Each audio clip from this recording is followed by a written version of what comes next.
안녕하십니까. 2023년 11월 달입니다. 토끼띠 분들의 그 나이별 운세와 하루하루 일진 중에서 중요한 날 중심으로 살펴보기로 합니다. 자, 그럼 먼저 11월 달 월운세부터 살펴보기로 하죠. 기본적으로 지살에 삼합이 오는 그런 기운입니다. 이 지살 같은 경우에는 그 이동살이라고 합니다. 이동살이다 보니까 직장이나 주거지 이동 변동도 생길 수 있겠고, 새로운 일이나 시작 등에서 크게 도움을 받는 일도 생길 수 있겠고, 또 조상이 음득 있는 시기다 이렇게 볼 수 있습니다. 그러다 보니까 사업의 확장이나 취업 승진 같은 명예가 상승하는 좋은 운도 포함이 되겠다 이렇게 볼 수 있습니다. 특히 이렇게 그 세운이나 월운에서 지살이 오게 되면은 승진이나 취직, 보직의 이동 또는 여행 같은 좋은 일이 있을 수 있겠다 이렇게 볼 수 있습니다. 자, 거기다 이렇게 삼합까지 함께 하네요. 이 삼합 같은 경우는 사회협의라고 합니다. 학창 시절의 그 동창생들이나 직장 다니시면서 동료분들 아니면 이웃분들 이런 분들과 함께 어떤 일을 추진하거나 그런 분들의 도움이 상당히 큰 그런 한 달이 되겠다 보시면 될 것 같습니다. 그러다 보니까 주변 사람들의 도움으로 자신이 가진 꿈을 펼칠 수 있는 계기도 될 수 있겠고, 사람을 상대로 하는 적객성 업무나 대인 상대 출장 업무에서는 상당히 각광을 받을 수 있는 좋은 기운이다 이렇게 볼 수 있습니다. 자, 이번에는 11월 한 달 동안의 토끼띠 분들의 그 나이별 운세 살펴보기로 합니다. 1세 61세 되시는 분들 계면년에 태어나셨고 흑색토끼에 해당하십니다. 12운성은 제왕지에 속하네요. 이 제왕지 같은 경우에는 그동안 추진하던 사업이나 일들이 어느 정도 결실을 맺어 가지고 자신의 꿈을 한껏 펼치는 좋은 운세다 이렇게 볼 수 있습니다.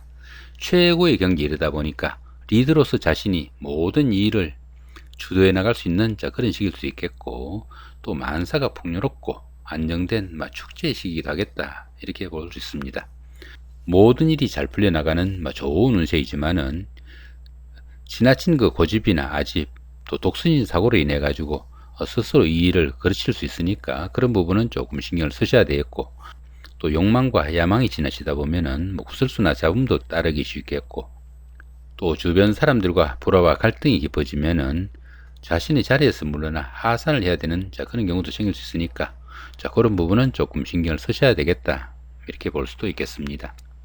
자, 그런 가운데 이렇게 비겁이 지왕지에 속하다 보면은 형제자매나 친구 동료 같은 가까운 사람들한테 다소 좀 상처되는 말이나 일을 해가지고 우애나 우정에 금이 갈 수도 있으니까 그런 부분은 조금 신경을 쓰셔야 되겠다 이렇게 볼 수도 있겠습니다. 13세 73세 되시는 분들 신묘년에 태어나셨고 백색토끼에 해당하십니다. 12운성은 목욕지에 속하네요. 이 목욕지 같은 경우에는 사물에 대한 판단에서 혼동과 착각도 따르기 쉽겠고, 또 이성관계에 관심이 큰 시기지만은 판단상의 혼선으로 인해 가지고 좋은 만남으로 이어지기는 조금 힘든 그런 운세도 포함이 되겠다 이렇게 볼 수 있습니다. 이렇듯 그 12운성이 목욕지에서는 유흥이나 이성 문제로 구설수에 휘말리거나 크게 망신을 당하는 그런 경우도 있으니까 조금 신경을 쓰셔야 되는 그런 운세다 이렇게 볼 수 있습니다. 그렇지만 이 목욕지 같은 경우에는 그 도화의 기운이 포함되어 가지고 다른 사람들의 그 관심과 부러움을 사는 그런 일도 많을 수 있겠다 이렇게 볼 수 있습니다. 특히 그 인기를 기반으로 하는 정치가나 연예인 아니면은 학원 강사 같은 이런 분들이나 상담직이나 영업직 같은 대인관계 업무가 많은 이런 분들한테는 직업적으로도 상당히 각광을 받을 수 있는 좋은 운도 포함이 되겠다 보시면 될 것 같습니다.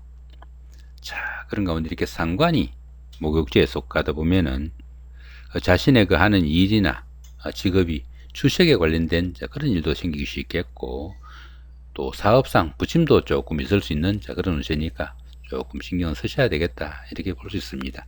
특히 그 여자분들 같은 경우에는 자녀분들의 일탈도 좀 신경을 쓰셔야 되겠다 이렇게 볼 수도 있겠습니다. 25세 85세 되시는 분들 기묘년에 태어나셨고 황색토끼에 해당하십니다. 12운성은 태지에 속하네요.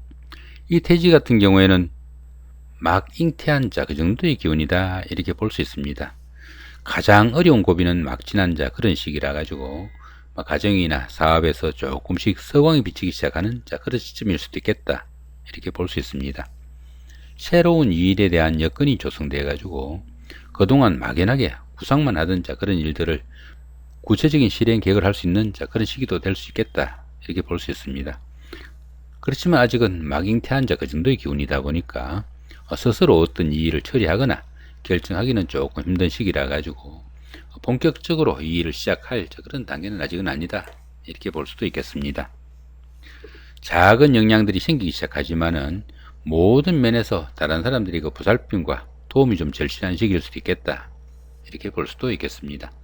자, 그런 가운데 이렇게 재성이 태지에 속하다 보면은 금전적으로 어려움도 조금씩 풀려나고 의식주도 안정되어 가지만은 아직은 그 거기가 조금 미약하니까 너무 성급하게 어떤 결과 기다리시보다는 차분하게 좀 기다리고 노력하는 그런 여유는 좀 필요하겠다, 이렇게 볼 수도 있겠습니다.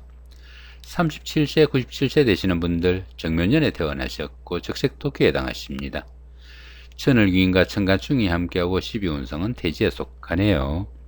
이 천을귀인 같은 경우에는 어려움이 생겼을 때 그 어려움을 좋은 기운으로 바꿔주는 최고의 길신이다, 이렇게 볼 수 있습니다. 그러다 보니까 이 천을귀인이 그 운세에 쏘게 되면은 항상 주변에서 도와주는 사람들이 생기게 되고 또 인덕이 많아 가지고 설령 어려움이 생기더라도 주변의 도움으로 무난히 해결된다, 이렇게 볼 수도 있겠습니다. 운세에서 천을귀인이 올 때는 귀인의 도움으로 자신의 신분을 한 단계 업그레이드 할 수 있는 좋은 기운도 포함이 되겠다, 이렇게 볼 수도 있겠습니다. 자, 그런 가운데 이렇게 천간충이 함께 하네요. 이 천간충 같은 경우에는 정신적으로 갈등이 좀 심해 가지고 손재수도 따르기 쉽겠고 또 하는 일마다 스트레스가 많은 그런 시기다, 이렇게 볼 수 있습니다. 그렇지만 어떻습니까? 이 천간중 같은 경우에는 현실적인 문제하고는 직접 연결되지 않는 경우라 가지고 스스로 자신의 마음을 조금 자제하신다면은 오히려 생활에 전환점이 되거나 기폭제도 될 수 있겠다, 이렇게 볼 수도 있겠습니다. 자, 그런 가운데 이렇게 12운성은 태지에 속하네요. 좀 전에 설명드렸고요. 자, 관성이 태지에 속하다 보면은 자신의 그 하는 일이나 직업이 남들한테 내세울 만한 그런 경우는 아니더라도 약간의 성진운도 따르고 명예도 상승하는 좋은 기운도 포함이 되겠다, 이렇게 볼 수도 있겠습니다. 49세, 109세 되시는 분들 을묘년에 태어나셨고 청색토끼에 해당하십니다. 12운성은 사지에 속하네요.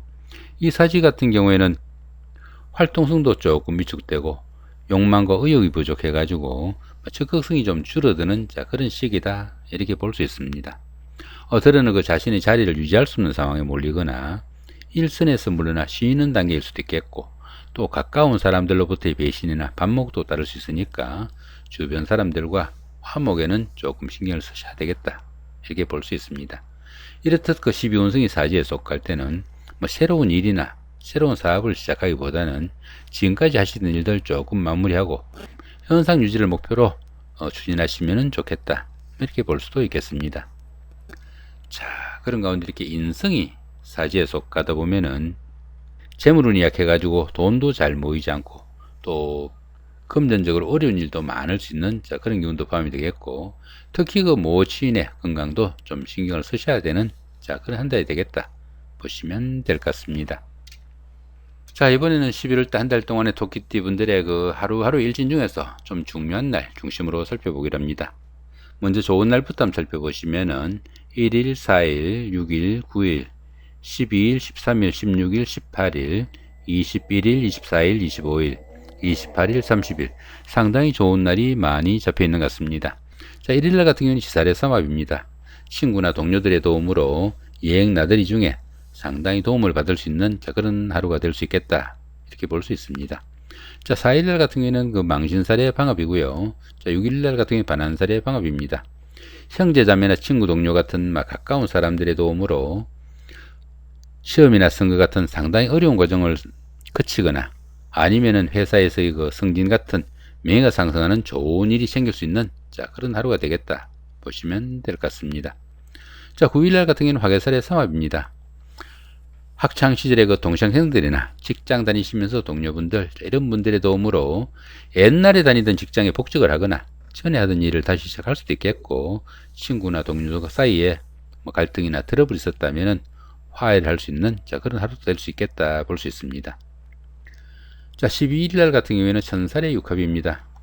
불가항력적인 그런 일 가운데 어떻습니까? 이성의 도움으로 인해 가지고 그런 일을 극복하고 상당히 그 성취감을 만끽할 수 있는 좋은 하루가 될 수 있겠다 보셔도 될 것 같습니다. 자, 이번에는 조금 신경 써야 되는 날, 자, 어떤 날들이 있는지 살펴보기로 합니다. 2일, 7일, 10일, 11일, 14일, 19일, 22일, 23일, 26일 이 정도가 조금 주의해야 되는 날, 자, 이렇게 체크되어 있네요. 자, 2일날 같은 경우는 연살의 자행입니다. 데이트나 미팅, 소개팅 가운데 이렇게 형살이 있으니까 손재수나 건강관리 좀 신경을 쓰셔야 되는 그런 기운이다 볼 수 있겠고요. 자, 7일날 같은 경우는 역마살의 자행입니다. 출장이나 나들이 같은 이동 간에 각종 손재수, 건강관리 상당히 좀 신경을 쓰셔야 되는 그런 하루다 볼 수 있겠고요. 10일날 같은 경우에는 겁살의 원진입니다. 겁살이니까 손재수가 있기 쉬운 그런 기운 가운데 어떻습니까? 원진살이 있으니까 그 손재수로 인해 가지고 주변 사람들로부터 원망이나 갈등도 받을 수 있는 그런 하루가 될 수 있겠다 이렇게 볼 수도 있겠습니다. 자, 11일날 같은 경우는 제살의 충입니다. 상당히 힘든 일 가운데 충이 있으니까 각종 사고수 좀 신경을 쓰셔야 되겠고, 이렇게 충이 있는 때는 부부 간의 불화와 갈등도 좀 신경을 쓰셔야 되는 그런 하루가 될 수 있겠다 보시면 될 것 같습니다. 자, 이렇게 오늘은 그 2023년 11월 한 달 동안의 도끼띠 분들의 그 11월 달 월운세와 그 나이별 운세 더불어 하루하루 일진 중에서 중요한 날 중심으로 살펴봤습니다. 좋은 한 달 만드시기 바랍니다. 감사합니다.